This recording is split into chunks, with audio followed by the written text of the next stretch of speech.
Hello, this is Hayrik Honarchian from Agri 580A3, and this presentation is a lecture review trying to address the question as to whether or not cities can be self-reliant on food.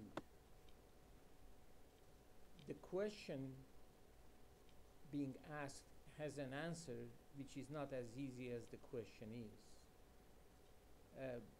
Basically, there are many factors that can decide on the outcome as to the ability of cities in their attempt to become self-reliant. Geography and climate, the city size and the population density, political system under which the system is being run, and the stage of the development of the country that the city is in are some of the factors.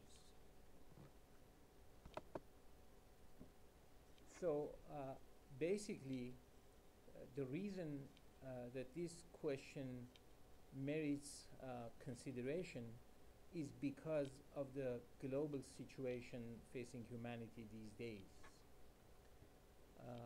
The population of the world today is 7.2 billion and expected to be growing to 9.6 billion by 2050 is one of the reasons that urban agriculture is being even talked about. Now, the other factor is that the 50% population, or just about 50% of the population of the world living in the cities these days, is expected to rise to 70% by 2050 as well. And this level of increase in population, which is going to require more food under a condition where there is less of a land that can be cultivated, plus the very likely adverse conditions due to the climate change and also of the declining fresh water resources are some of the reasons that urban agriculture is gaining importance. Now, even without the increase in population, today the world has over 800 million of its inhabitants facing malnutrition on a chronic basis. These numbers are provided by Kristen Egenbrod et al., which these folks work from Germany, the University of Bonn, and they are one of the people whose lecture was reviewed. This increase in number and basic situation I just talked about brings up a couple of questions as to the urban agriculture that we think is going to be instrumental in alleviating some of the food production problems. It's going to be operating in a system that we want to call it an urban food system. So what is an urban food system is a question that we need to answer, and what is urban agriculture and what should be expected from it. So basically, Kevin Morgan, another person whose paper was reviewed, is quoting himself from a 2009 publication that have to feed cities in a just, sustainable, and culturally appropriate manner in the face of looming climate change, widening inequality, and burgeoning world hunger is how I define the urban food question. A non-reductionist definition that does justice to the multifunctional character of food system. The urban agriculture, Kristen Egenbrod et al. Defines as an industry located within a town, a city, or metropolis which grows or raises, processes, and distributes a diversity of food and non-food products using and reusing largely human and material resources, products, and services found in and around that urban area, and in turn applying human and material resources, products, and services largely to that urban area. Or they are quoting Morgat from 2000 publication. Now, as to the question we are considering as to how urban agriculture can be used to feed people, basically, is Nathan McClintock is a quote from him saying, "We will be asking too much from urban agriculture if we expect from it to buffer food security, to create jobs, and to provide ecosystem services and green space. Rather than an end unto itself, we should instead view urban agriculture as simply one of many means to an end, one of many tools working in concert towards a unified vision of food justice." Now, what I looked in these literatures is about the cities that are covered, their present condition, their situation as to food self-reliancy, and also what is predicted to happen, the chances, the potential. So there are cities from around the globe represented, which are quite diverse. So from developed countries, from basically in the United States, Cleveland, Ohio, and New York City from New York State are talked about, and Sarajevo from Bosnia-Herzegovina, the former Yugoslavia, is also looked at. From the developed countries, Tanzania, the capital of Tanzania, Dar es Salaam, and Nakuru in Kenya are looked at. Now, Greenwald et al., who talked about Cleveland, Ohio, they say that the city, because of the large number of foreclosures, there are plenty of lots available to be cultivated, and so they looked at three different scenarios as to how or by how much they can be the city can become self-reliant in food. And in general, the numbers they came up with was anywhere between 4.2% and 17.7% self-reliancy in food. Now, this is quite an increase from where the city stands now, which is at 0.01% reliancy. This is Greenwald's conclusion there. Now, New York City is a peculiar city among these, and Whittinghall is quoting another report that basically saying that even under ideal conditions, the agricultural product of the entire state of New York could not supply the agricultural need of more than 55% of New York City.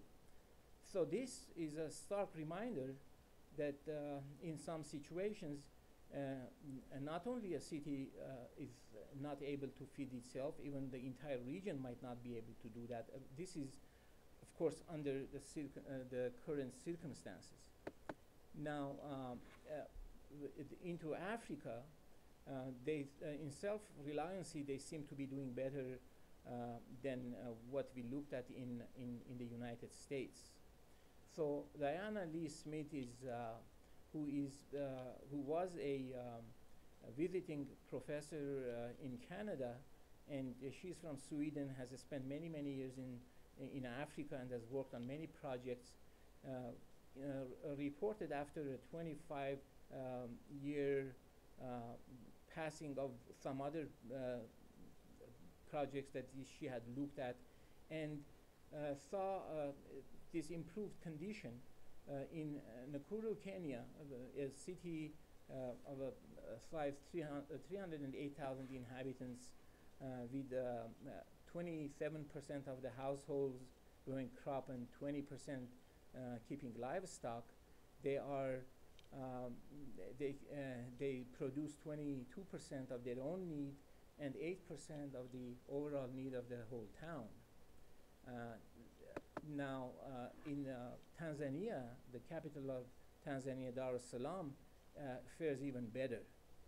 It is a bigger city, so over 1.3 million, and the city is able to provide 90% of its leafy vegetables and 60% of the milk consumed by the entire city.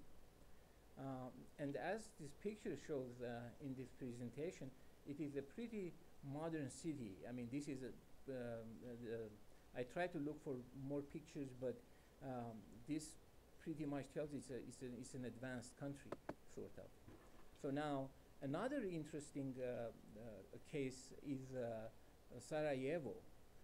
In 1992, during the breakdown of Yugoslavia, the city was blockaded, and within 2 years, city became 40% self-reliant on food, on vegetable and small livestock. This is quite an achievement, considering that the country had been, or the city had been under war situation. So basically, this case tells us that when the need is there, the necessity is there, the people can probably do some things that in normal conditions they are not doing. So looking at all these, the authors of these papers, Diana Lee Smith is very supportive of urban food system, and she reports that the agriculture, urban agriculture, the extent and the scale of it is increasing, and she tells that the urban agriculture, to get a better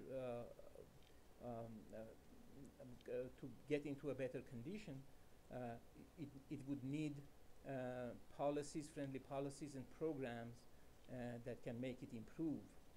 Now, Grewal et al. Also is supportive of urban food system, and basically, I'm quoting him here, he says that improved self-reliance in food would require active role of city governments and planners, public commitment, financial investments, and labor. The benefit to human health, the local and global environment, and the local and community may outweigh the cost. Now, this optimism is not shared here by Moak, who basically, I'm quoting a couple of issues he raises, is that does the need to build houses and industrial operations outweigh the need to produce food near or within cities? There is some truth in this, because people need homes and they need industrial operations. And but then he goes on, here's another question he asks, he says, would the combined carbon emission of consumers driving to their community gardens be equal to the emission of importing foods from overseas? I could not help myself but to ask, really. I mean, it isn't as if people going into their gardens are going to be driving tractors and combines and all kinds of equipment. And besides, this is not a fair question he's asking, in my opinion. Now, but there is Moak et al. Is also, there's a quote from him which in some ways I think is pretty relevant. It says basically that there is no simple solution to the global food crisis, and urban agriculture will not be a silver bullet. And to address the global food crisis, a balance of urban and conventional agricultural production should be sought, and optimal level that will differ from community to community and city to city. Now, as we saw in the case of New York City, it isn't realistic to expect the city to be self-sufficient in food. Now, going back to Eisenbrot et al., they are saying basically that although practices such as greenhouses, rooftop farming, and all these others, especially greenhouses and vertical farming, they say those two are quite expensive at the time, and they won't be, it is not feasible that they can be used today. Under some circumstances, they predict if the climate changes to a point that might be of some use, and plus hopefully some technological things would make them cheaper that can be used even today. So basically, it is the answer to the question whether cities can become completely self-reliant on food. It depends on many issues, and it is for the future perhaps to give us the answer. But under the current conditions, that doesn't seem to be possible yet. So thank you very much. Thank you for the time.